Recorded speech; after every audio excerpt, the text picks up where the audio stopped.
Saint Martin বাংলাদেশের পর্যটনের জনপ্রিয় গন্তব্যগুলোর একটি। প্রবাল দ্বীপ ঘিরে পর্যটনের পাশাপাশি আন্তর্জাতিক ভূরাজনৈতিক আলোচনাও কম হয়নি, যে কারণে সবসময় আলোচনায় এই স্বচ্ছ নীল জলের দ্বীপটি।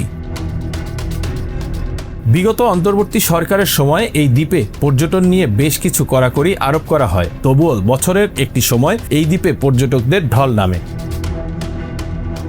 জনপ্রিয় এই গন্তব্যে যেতে এতদিন পর্যটকরা নির্ভর করত কক্সবাজার ও টেকনাফের প্রচলিত ঘাটের উপর, আর তারেক রহমানের নেতৃত্বাধীন নতুন সরকারের হাত ধরে সেখানেই আসছে নতুন এক পরিবর্তন।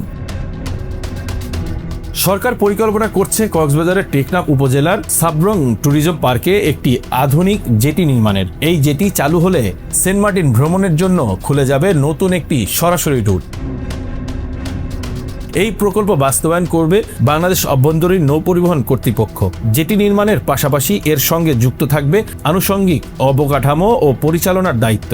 অর্থাৎ এটি শুধু একটি ঘাট নয়, বরং একটি পূর্ণাঙ্গ নৌ পর্যটন কেন্দ্র হিসেবে গড়ে তোলা হচ্ছে। প্রকল্পের জন্য জায়গা নির্ধারণ করেছে বাংলাদেশ অর্থনৈতিক অঞ্চল কর্তৃপক্ষ।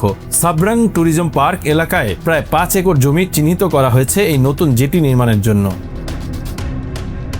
এই জেটি চালু হলে পর্যটকরা আর আগের মতো পুরনো চাপ ও জটিল রুটের ওপর নির্ভর করতে হবে না, বরং আধুনিক অবকাঠামোর মাধ্যমে আরও সহজ, দ্রুত ও নিয়ন্ত্রিতভাবে পৌঁছাতে পারবেন সেন্ট মার্টিন।